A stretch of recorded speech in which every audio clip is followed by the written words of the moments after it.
ठीक, शुरुआत कर रहे हैं आज हम लोग रासायनिक आबंध चैप्टर के लेक्चर नंबर 3 का, जिसमें आज हम लोग मुख्यतः पढ़ेंगे आयनिक बंध क्या होता है। ठीक है, इसके साथ ही साथ हम लोग पढ़ेंगे बॉर्न-हैबर चक्र क्या है, यानी कि बॉर्न-हैबर चक्र को हम लोग किस लिए खोज किए थे। ठीक है, इसके बारे में हम लोग डिटेल पढ़ेंगे। इससे पहले जो क्लास हुआ था उसमें हम लोग रासायनिक आबंध क्या है या कितने प्रकार का होता है, रासायनिक आबंध क्यों बनता है, उसके बाद हम लोग पढ़े थे लुईस का अष्टक नियम व उसकी सीमाएं। लुईस बिंदु संरचना बचा है, उसको जब हम लोग सहसंयोजक बंध पढ़ेंगे उस टाइम कंप्लीट करेंगे। ठीक है, तो आज तो हम लोग का सबसे पहला टारगेट रहेगा कि आयनिक बंध होता क्या है, आयनिक बंध के निर्माण को कौन कौन से कारक प्रभावित कर सकता है, आयनिक बंध बनाने वाले यौगिकों का कौन कौन सा गुण होता है।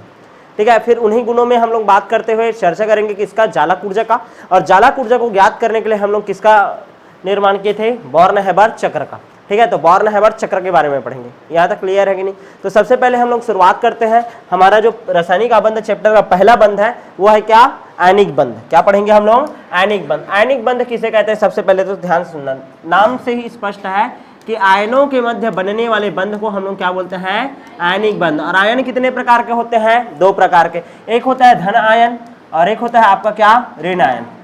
धन आयन और ऋण आयन के मध्य उपस्थित, ठीक है, धन आयन व ऋण आयन के मध्य उपस्थित स्थिर वैद्युत आकर्षण बल को, स्थिर वैद्युत आकर्षण बल को क्या बोला जाता है भाई, आयनिक बंध। क्या बोला जाता है, आयनिक बंध। यहाँ तक क्लियर है कि नहीं। ठीक है, ध्यान से समझना, इसमें जो धन आयन रहता है, ध्यान दो भाई, इधर ध्यान से समझते रहना ना। ठीक, एक मिनट,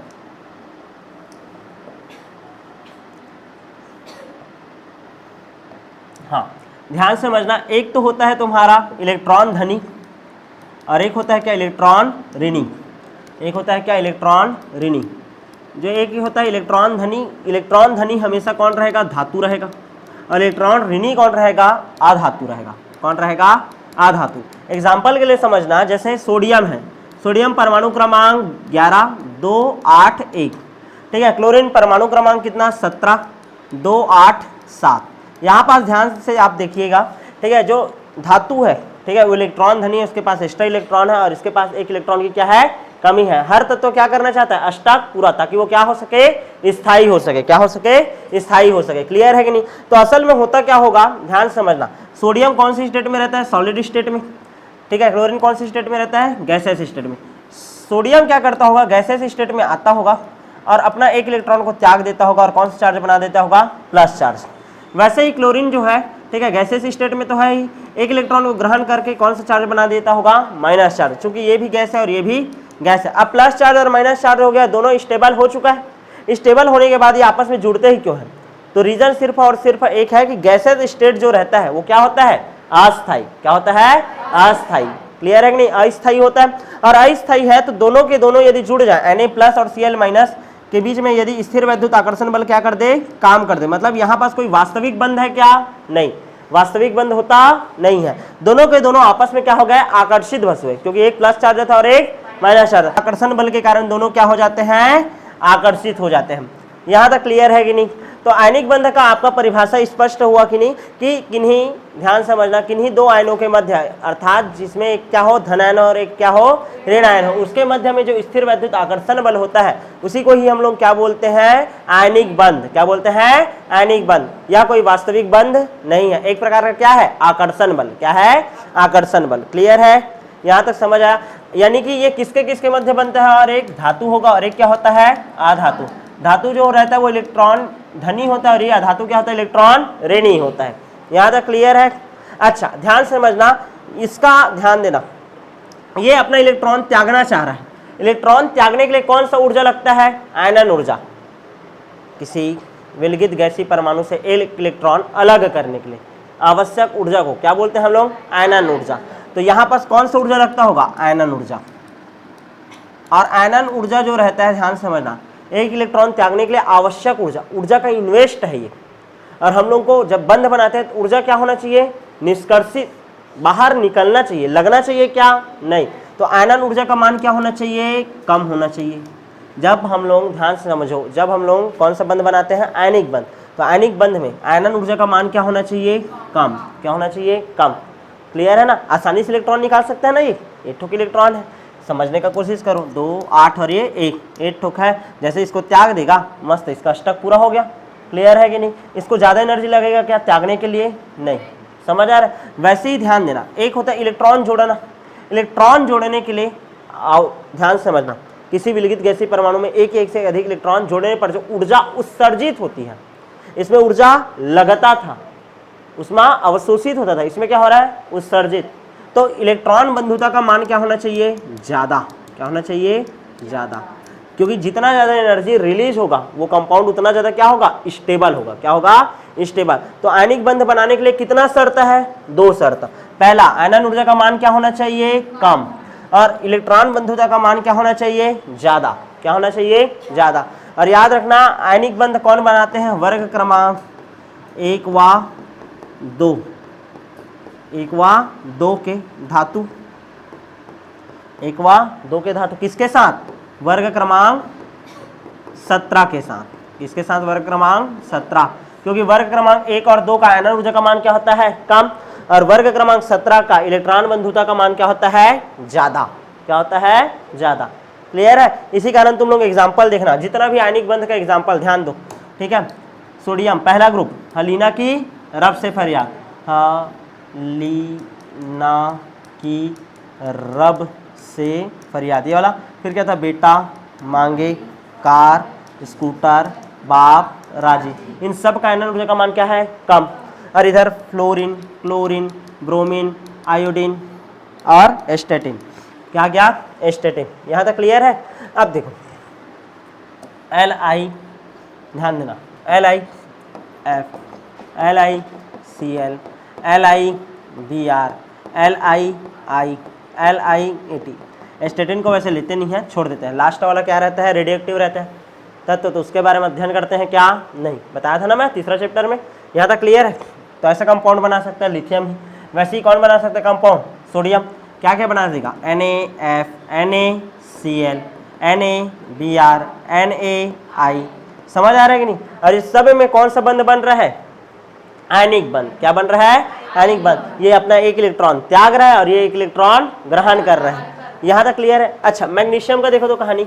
मैग्नीशियम है, मैग्नीशियम के पास कितना इलेक्ट्रॉन है? 2, 2 8 2 12 होता है, तो 2 8 2, 2 इलेक्ट्रॉन त्यागेगा। एक का कैपेसिटी कितना है? एक को ग्रहण करने का, तो ये कितना ठोक लग जाएगा? 2। इसी कारण क्या बनता है? MgCl2। क्या बनता है? MgCl2। ये कितना त्याग सकता है? 2। और इसका एक का कैपेसिटी कितना है? एक ग्रहण करने का, तो 2 ठोक ग्रहण करना है, कितना रहेगा? 2 ना।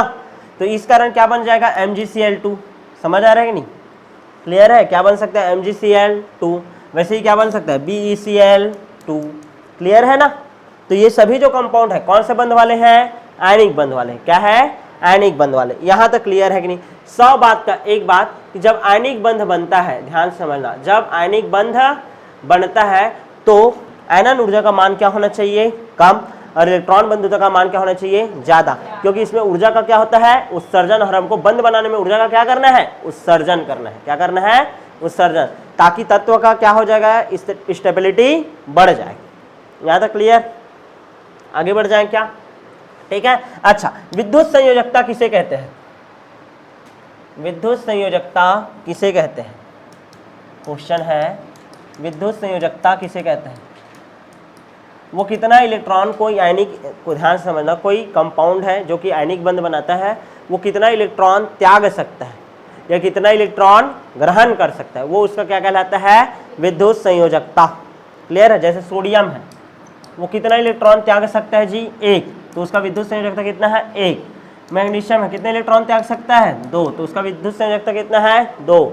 समझ आ रहा है? क्लोरीन कितना ग्रहण कर सकता है? 1, तो उसका विद्युत संयोजकता कितना है? -1। ग्रहण करेगा तो माइनस, दान देगा तो प्लस। समझ आ रहे?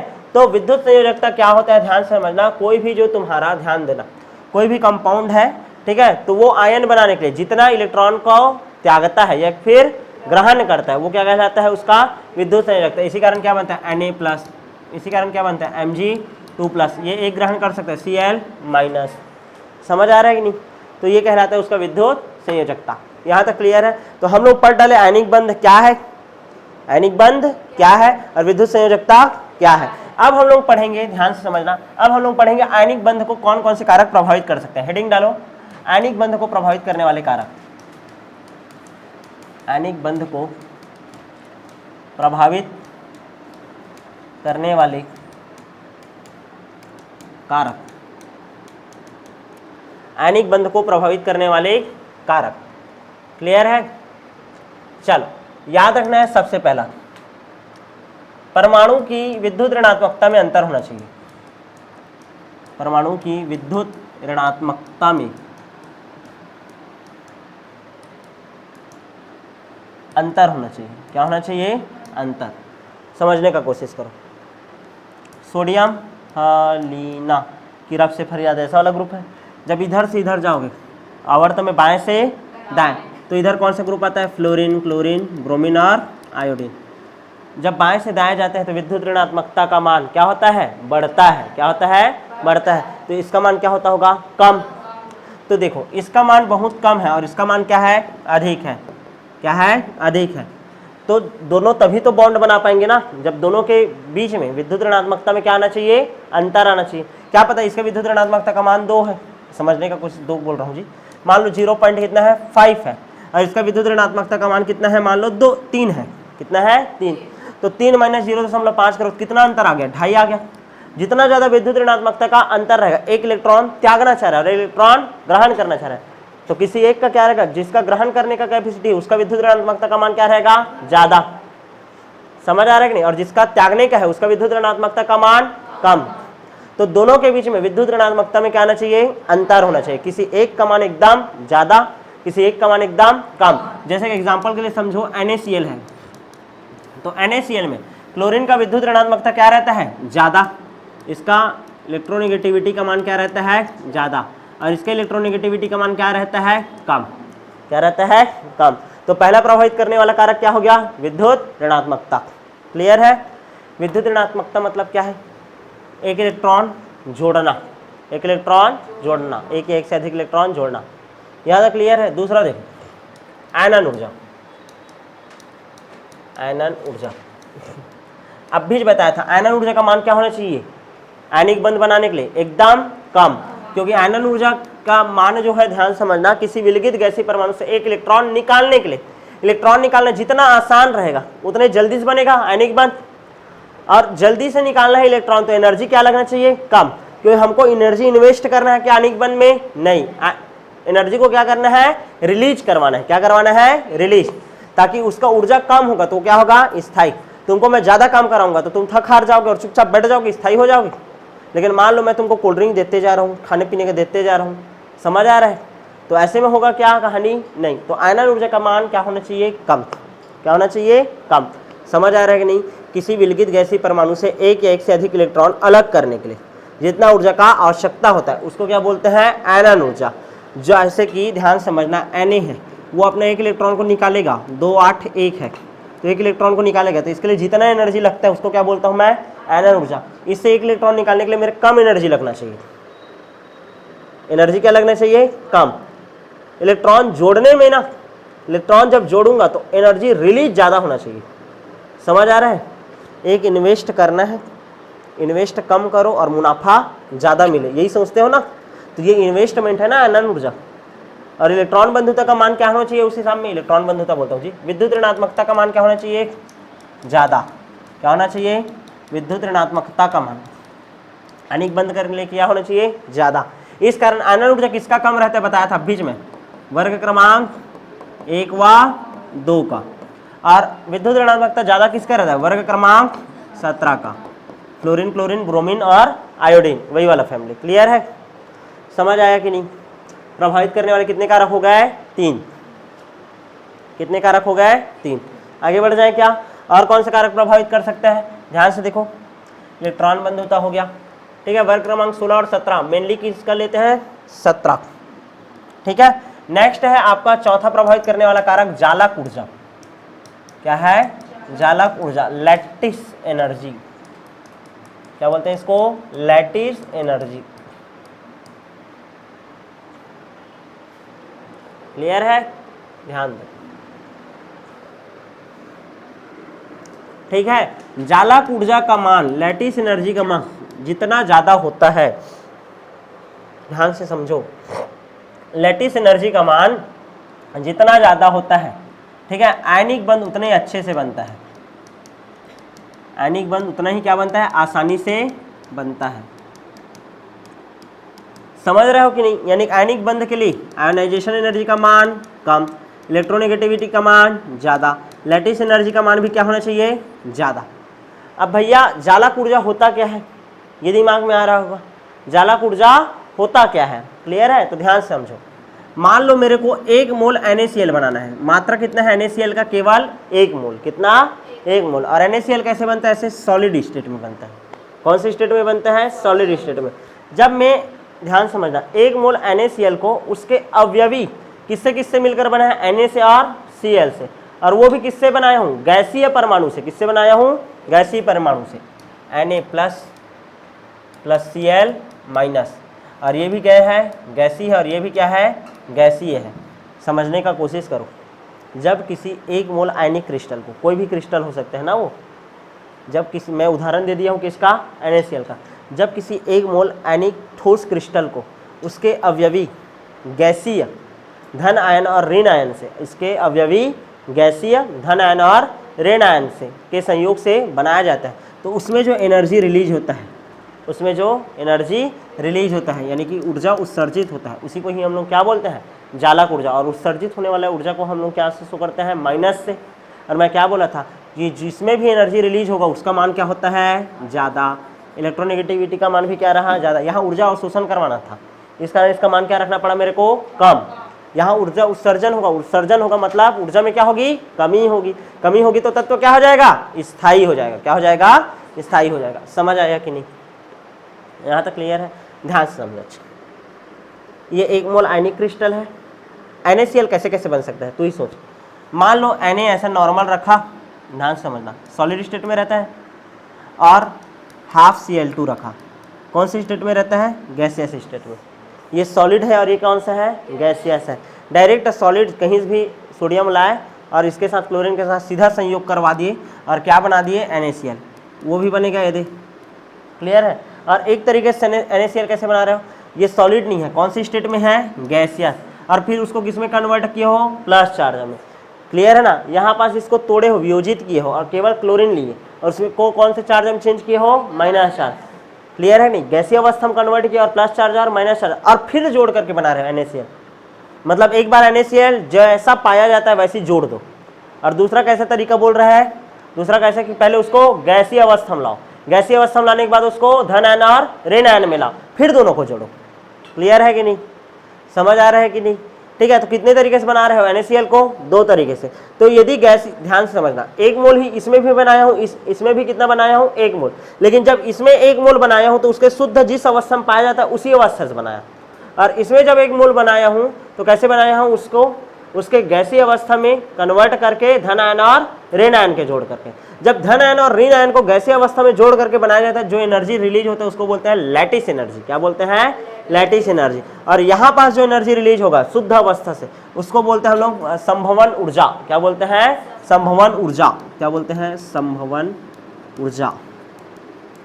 डेल HF, F मतलब फॉर्मेशन, और इसका मान क्या आता है, इसका भी मान आएगा ऋणात्मक। क्या आएगा, ऋणात्मक।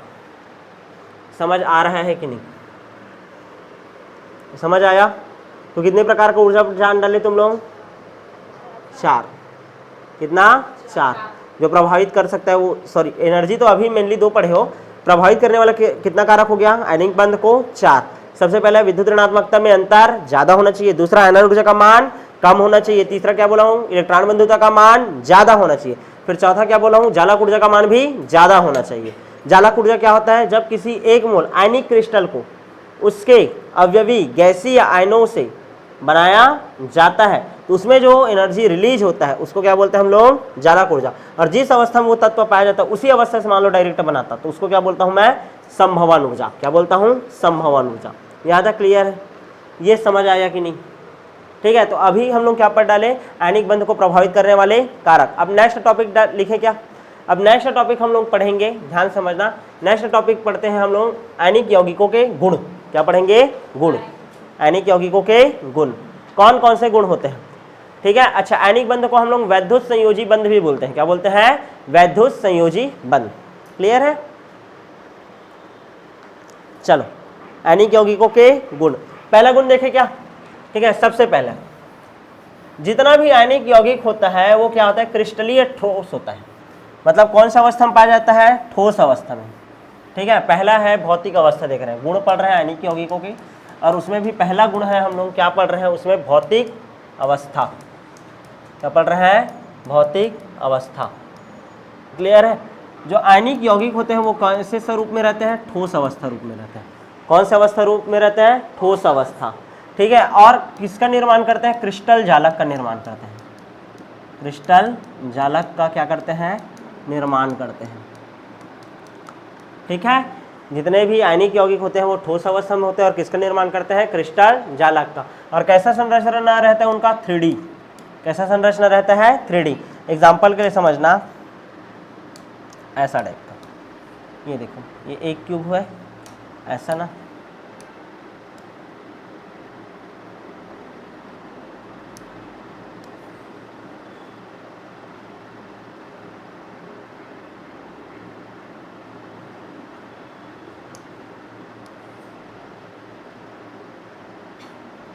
ठीक।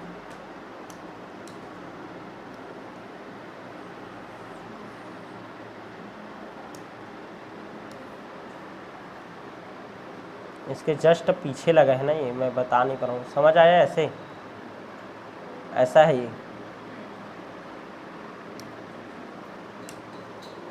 क्लियर। यहाँ पास देखो ये Na+ है, ठीक है। तो ये मान लो Na+ है, तो यहाँ पास एक क्या होगा, Cl-, इधर भी क्या होगा Cl-, इधर भी क्या होगा Cl-, इधर भी क्या होगा Cl-, एक ऊपर में भी जाएगा Cl-, नीचे में आएगा वो भी Cl-। समझ आ रहा है कि नहीं। मतलब एक Na+ कितने Cl- से घिरा हुआ है, 6 से। वैसे ये इधर और आगे बढ़ेगा तो एक Cl कितने से घिरा हुआ होगा, 6 से। तो इसी को ही हम लोग बोलते हैं क्या, क्रिस्टल जालक। क्या बोलते हैं, क्रिस्टल जालक। पूरा 12वीं में पहला चैप्टर यही सब पढ़ोगे, ठीक है ना। तो 12वीं में है, बस इतना जानना है जितने भी यौगिक होते हैं वो कैसा स्ट्रक्चर बनाते हैं, क्रिस्टल जालक ठोस संरचना। क्या बनाते हैं, क्रिस्टल जालक ठोस संरचना। क्लियर है, समझ आएगा नहीं, जो कि कैसे होते हैं, 3D। देखो 3D में है, यहाँ तक क्लियर है। आगे बढ़ जाए, भौतिक अवस्था पहला गुण। दूसरा गुण देखो, दूसरा गुण देखना है गलनांक और क्वथनांक, ठीक है। याद रखना है मेल्टिंग पॉइंट व बॉइलिंग पॉइंट जो रहता है आयनिक यौगिकों का, बहुत ही ज़्यादा क्या रहता है, हाई रहता है। मतलब इसको आसानी से गला पाओगे क्या, नहीं। आसानी से पिघला पाओगे क्या, नहीं। समझ आ रहा है ना। यानी कि इसको मेल्ट करना और बॉईल करना, उसमें क्या लगता है, बहुत ही ज़्यादा टेम्परेचर लगता है। क्लियर है। अच्छा, उसके बाद नेक्स्ट गुण देखो चालकता का। आयनिक यौगिकों का कौन सा गुण, चालकता का गुण। क्लियर है, ध्यान दो। चालकता, ठोस अवस्था में विद्युत के क्या होता है, कुचालक। ठोस अवस्था में क्या होता है, विद्युत के कुचालक। लेकिन कौन सा अवस्था, पिघली हुई अवस्था में। कौन सा अवस्था में, पिघली हुई अवस्था में क्या हो जाते हैं, सुचालक।